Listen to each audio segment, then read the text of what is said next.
कि समय भी तब एग्जिस्ट नहीं करता था। उस वक्त ना कुछ था, ना जगह, ना वक्त, ना रोशनी, बस एक कंप्लीट नथिंगनेस, एक काला बिल्कुल धुंध। और फिर लगभग 13.8 बिलियन साल पहले एक मोमेंट आया जहां से सब कुछ शुरू हुआ। इस मोमेंट को कहते हैं बिग बैंग। ये एक धमाका नहीं था जैसे बॉम्ब होता है, बल्कि एक सडन और तेजी से होने वाला एक एक्सप्लोजन था। एक इनफिनिटली छोटा सिग्नेचरली जिसमें हर चीज का सीड छुपा था, वो फट गया और उसके साथ स्पेस, टाइम, एनर्जी सब कुछ पैदा हुआ। तब टाइम का भी निर्माण और लाइट का दोनों हुआ। उस वक्त टेम्परेचर और एनर्जी इतनी हाई थी कि मैटर का कोई स्टेबल फॉर्म एग्जिस्ट नहीं कर सकता था। किसी भी चीज़ का मैटर, किसी भी चीज़ के जितने भी आप देखते हैं कि जितने भी अर्थ के अंदर मॉलिक्यूल्स हैं, कोई भी चीज़ है, वो एग्जिस्ट उस टेम्परेचर पर नहीं करती। उसके बाद बिग बैंग के तुरंत बाद सिर्फ एक एनर्जी थी। फिर कुछ माइक्रो सेकेंड्स में एनर्जी ने शेप ली। पार्टिकल्स जैसे क्वार्क्स और लेप्टन्स बनने लगे। क्वार्क्स मिलकर प्रोटॉन्स और न्यूट्रॉन्स बनने लगे। जब यूनिवर्स को कुछ सेकंड पुराना था, बिल्कुल कुछ सेकंड्स पुराना ही यूनिवर्स था, तब न्यूट्रॉन्स और इलेक्ट्रॉन्स भी फ्री हो गए। ये स्टेज थी जहां फिजिकल फोर्सेस जैसी gravity, strong nuclears, weak nuclears और इलेक्ट्रोमैग्नेटिक अलग होने लगे। ये सब कुछ ऐसा था जैसे कुछ चमत्कार। ना कोई वहाँ पे था, सिर्फ मॉलिक्यूल्स एग्जिस्ट हो रहे थे, कुछ बन रहे थे और कुछ फट रहे थे। ऐसे ही छोटी छोटी छोटी और कुछ बड़ी चीज़ों से चीज़ें होने लगी। अब फिर देखते हैं पहले 3 मिनट में क्या हुआ। पहले 3 मिनट में टेम्परेचर इतना कम हो गया कि हाइड्रोजन और हीलियम न्यूक्लिया बन पाए। जैसे कि आप देखते हैं नए हाइड्रोजन और हीलियम कैसे बनी, तो इससे आप पता लगा सकते हैं कि जब ये यूनिवर्स की स्टार्टिंग हुई थी, जब वो बिग बैंग हुआ था, तो उसके बाद उस बिग बैंग होने के बाद सिर्फ 3 मिनट के बाद ही एक हाइड्रोजन एंड हीलियम बनना स्टार्ट हो गए। इस इवेंट को कहते हैं न्यूक्लियोसिनेसिस। यूनिवर्स में पहली बार स्टेबल मैटर क्रिएट हुआ, मोस्टली हाइड्रोजन और थोड़ा हीलियम, लेकिन अभी तक लाइट फ्री नहीं थी। फिर कैसे ये सब कुछ हुआ? इलेक्ट्रॉन्स अभी भी फ्रीली घूम रहे थे और वो लाइट फोटॉन्स को एब्जॉर्ब कर रहे थे, तो लाइट ट्रैप्स हो जा रही थी। ये समय था डार्क एजिस का, जो लगभग 3.8 लाख साल तक चला।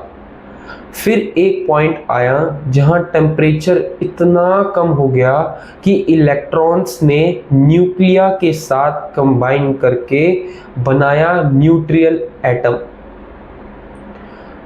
तब जाकर लाइट ने आज़ादी पाई। यही लाइट आज भी यूनिवर्स में घूम रही है, जिससे हम कहते हैं कॉस्मिक माइक्रोवेव बैकग्राउंड रेडिएशन। ये लाइट एक स्नैपशॉट है उस वक्त का जब यूनिवर्स सिर्फ 3.1 लाख साल का था। ये एस्टिमेशंस बिल्कुल असली है, इस पर बिल्कुल आप विश्वास कर सकते हैं। अब यूनिवर्स में एटॉम्स थे, लाइट थी और ग्रेविटी काम कर रही थी। गैस क्लाउड्स थे जो हाइड्रोजन और हीलियम से बने थे। ग्रेविटी की वजह से एक इकट्ठा होने लगे। जब इनका डेंसिटी और प्रेशर बढ़ा तो उनमें न्यूक्लियर फिजन स्टार्ट हुआ और यूनिवर्स के पहले तारे स्टार्स बन गए। इन्हीं स्टार्स के ग्रुप्स को हम गैलेक्सी कहते हैं। जब गैलेक्सीज बनना शुरू की, पहली 400 मिलियन साल बाद बनी। पहली गैलेक्सी 400 मिलियन साल बाद बनी और उन्हीं में से एक बनी हमारी मिल्की वे गैलेक्सी। इन्हीं गैलेक्सीज में नए नए तारे बनते गए, मरते गए, और जब बड़े तारे मरते हैं तो उनका धमाका होता है सुपरनोवा। इसी प्रोसेस में कार्बन, ऑक्सीजन, आयरन जैसे एलिमेंट्स बनते हैं जो फिर नए प्लैनेट्स और स्टार्स में यूज होते हैं। 4.6 बिलियन साल पहले एक गैस क्लाउड मिल्की वे के एक होने में कोलैप्स होने लगा। बीच में एक्सट्रीम प्रेशर से एक नया स्टार बना जिसे हम आज सूर्य मीन्स सन कहते हैं। सन के आसपास बचा हुआ डस्ट और गैस मिलकर बन गए एक स्पिनिंग डिस्क। इसी डिस्क से कोलिजन के जरिए बने छोटे छोटे पत्थर, जिनमें से कुछ ने मिलके प्लैनेट्स बनाए, और इसी प्रोसेस से हमारा सोलर सिस्टम बना। 8 मेन प्लैनेट्स हैं, कुछ ड्वार्फ प्लैनेट्स और हजारों एस्ट्रॉइड्स और मून्स। सबसे करीब प्लैनेट है मरकरी, छोटा सा पत्थर जैसा, जहां दिन में तापमान 400 डिग्री ऊपर और रात को -180 डिग्री सेल्सियस से नीचे चला जाता है। उसके बाद है वीनस, जो अर्थ जैसा दिखने वाला प्लैनेट है, लेकिन उसका एटमॉस्फेयर टॉक्सिक है और टेम्परेचर लगभग 470 डिग्री सेल्सियस तक होता है। सबसे ज़्यादा प्योर सोलर सिस्टम में फिर आता है हमारा घर अर्थ, जहां लिक्विड वाटर, ऑक्सीजन और स्टेबल टेम्परेचर लाइफ को सपोर्ट करता है। अर्थ के बाद है मार्स, जिसमें रेड प्लैनेट्स कहते हैं, जहां पहले वाटर फ्लो करता था। आज भी साइंटिस्ट को वहां माइक्रोबियल लाइफ के साइंस मिले हैं और इसकी उम्मीद भी जारी है। मार्स के बाद आता है जुपिटर, सबसे बड़ा प्लैनेट, एक गैस जाइंट जिसका साइज अर्थ से 1300 गुना ज़्यादा है। उसका ग्रेविटी इतना स्ट्रॉन्ग है कि उसने सोलर सिस्टम को स्टेबल बना रखा है। जुपिटर के बाद में है सैटर्न, जिसका रिंग सिस्टम सबसे सबसे सबसे सुंदर है। फिर है यूरेनस एंड नेपट्यून, दूर से क्लाउड गैस जाइंट, जिनमें मेथीन गैस है, इसलिए उनका रंग नीला दिखता है। और फाइनली है प्लूटो, पहला प्लैनेट माना जाता था, लेकिन अब एक ड्वार्फ प्लैनेट है, बहुत छोटा, लेकिन दुनिया भी काफ़ी इंटरेस्टिंग है। जब अर्थ बना था तब वो एक मॉल्टेन फायरबॉल था। धीरे धीरे वो ठंडा हुआ, क्रस्ट बना, ओशियंस बने, फिर कुछ बिलियन साल में ओशियंस में मॉलिक्यूल्स कंबाइन होने लगे, शायद लाइटनिंग या वोल्केनिक एनर्जी से। इन्हीं से बना लाइफ, पहले सिंपल सेल्स, फिर पोस्टोसियोनिस, फिर ऑक्सीजन और फिर कॉम्प्लेक्स ऑर्गेनिजम्स। डायनासोर्स आए, फिर एस्ट्रॉयड ने उन्हें मिटा दिया, फिर आए मैमल्स और फाइनली ह्यूमंस। मॉडर्न ह्यूमन सिर्फ 2 लाख साल पुराने हैं और सिर्फ 10,000 साल से सिविलाइजेशन में रहना शुरू किया, और हम आज टेलीस्कोप से बिग बैंग का लाइट देख सकते हैं। सैटेलाइट्स, रोवर्स और पार्टिकल्स कोलिडर्स से हम यूनिवर्स को समझने की कोशिश कर रहे हैं, लेकिन अभी भी यूनिवर्स का सिर्फ 5% ही जानते हैं। 95% अभी भी मिस्ट्री है, जिसे हम डार्क मैटर और डार्क एनर्जी कहते हैं। फिर भी सोचिए, एक एक्सप्लोजन से शुरू हुआ ये सफ़र हमें वहाँ ले आया जहाँ हम खुद यूनिवर्स को समझने की कोशिश कर रहे हैं। आप मैं सब कुछ स्टारडस्ट से बने हैं। आप इस यूनिवर्स का पार्ट नहीं, इसका प्रूफ हो। जब आप रात को आसमान में तारे देखते हो, आप अपने पास्ट को देख रहे हो। हम छोटे हैं, लेकिन कहानी का सबसे इंटेलिजेंट कैरेक्टर है भी, और यही यूनिवर्स किया मैजिक। यूनिवर्स की गैलेक्सीज एक नया टॉपिक। अब देखते हैं कि यूनिवर्स में कैसी कैसी गैलेक्सीज हैं।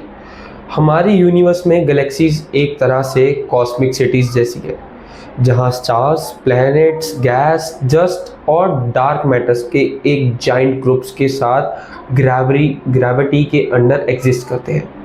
हर गैलेक्सी में करोड़ या अर्बन स्टार्स होते हैं, करोड़ या फिर अरबों स्टार्स होते हैं, जिसमें से एक स्टार हो सकता है जैसा हमारा सूरज, और उसका आसपास भी एक सोलर सिस्टम हो सकता है। गैलेक्सीज का ओरिजिन बिग बैंग के बाद शुरू हुआ, जब हाइड्रोजन और हीलियम के मैसिव क्लाउड स्लोली कोलैप्स होते। पहले स्टार्स, फिर गैलेक्सी स्ट्रक्चर में बदले। आज के टाइम में साइंटिस्ट कहते हैं कि ऑब्जर्वेबल यूनिवर्स में 2 ट्रिलियन से ज़्यादा गैलेक्सीज हैं।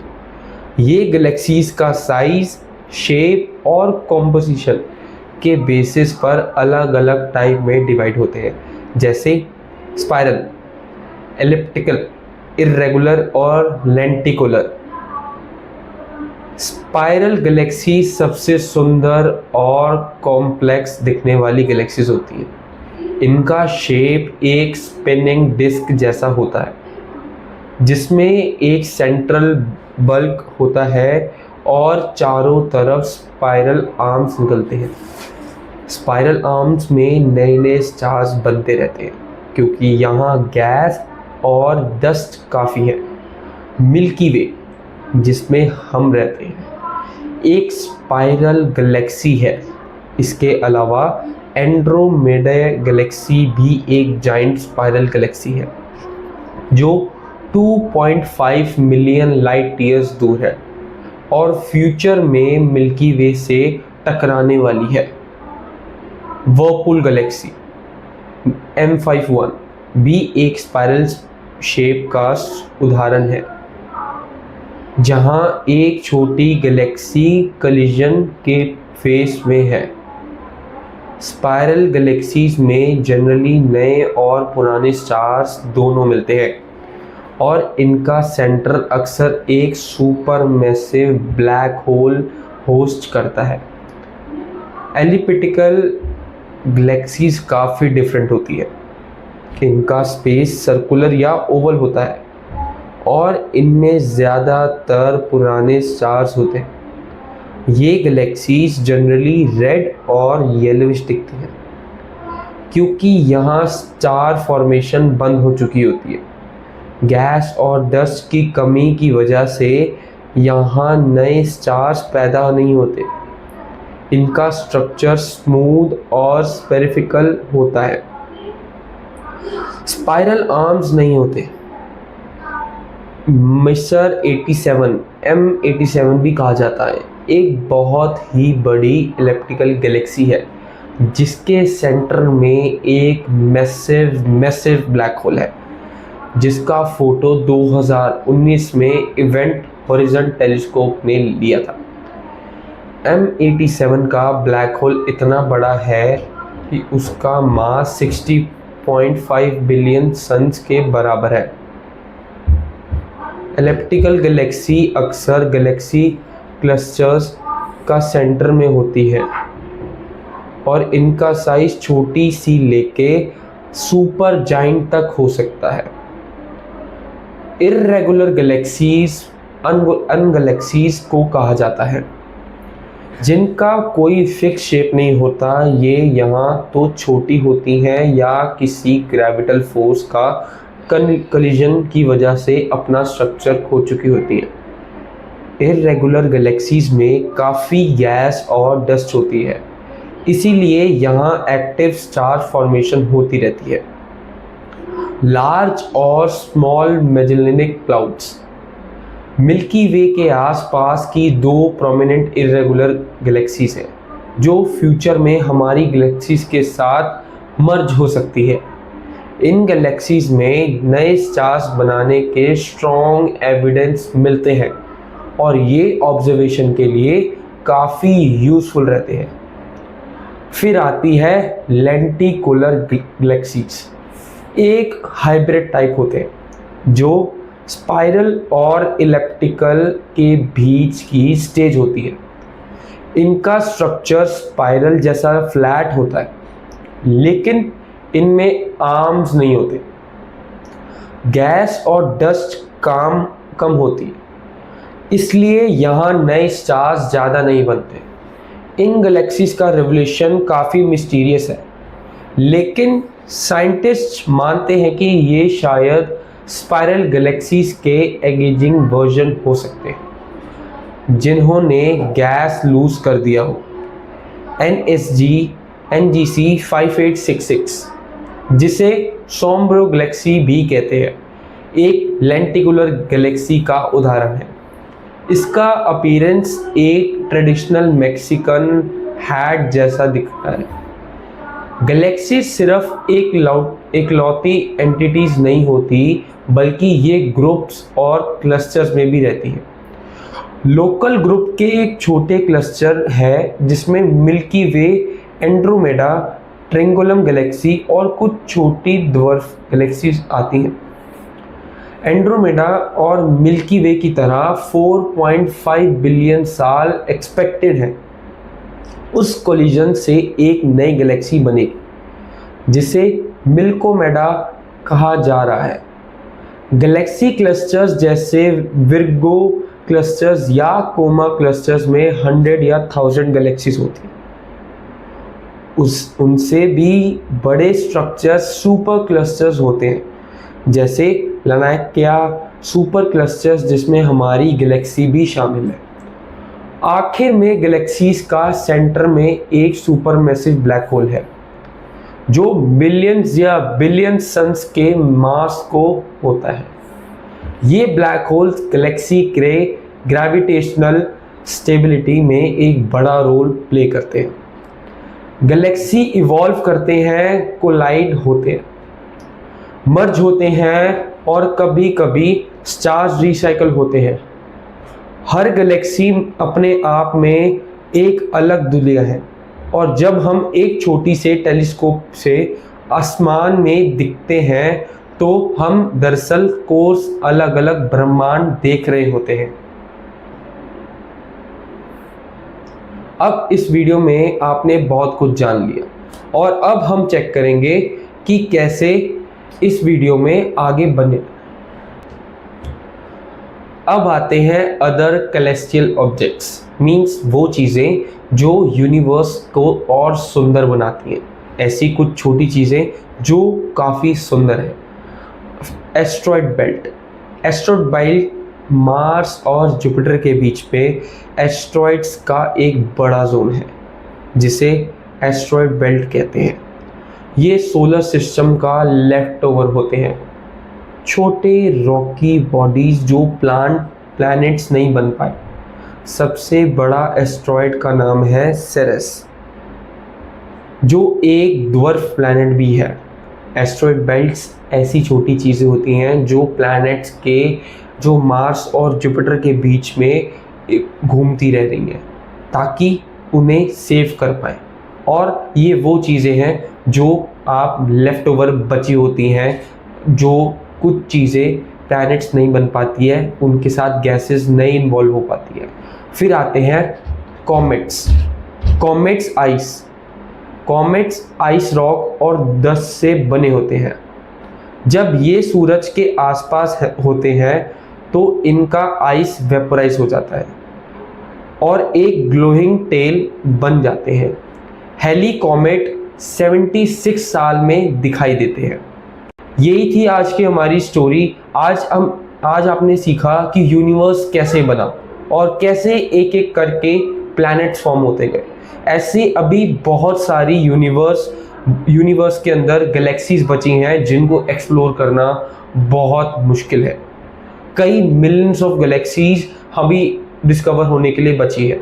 अभी सिर्फ अर्थ पे रह के जो हम इंसान हैं वो अभी सिर्फ अपनी गैलेक्सी मिल्की वे को ही समझने में लगे पड़े हैं। ऐसे लाखों राज अभी छुपे हुए हैं। बहुत सारी ऐसी चीज़ें हैं जो अभी तक एक्सप्लोर भी नहीं करी गई, और कुछ ज़्यादा नहीं, बस कुछ ही इंफॉर्मेशन हमारे पास आ पाई है। ऐसी और वीडियोस देखने के लिए इस चैनल को सब्सक्राइब करें, और वीडियो अच्छी लगी तो इस वीडियो को लाइक करिएगा और अब ऐसे अपने दोस्तों को और शेयर करिएगा। Thanks for watching.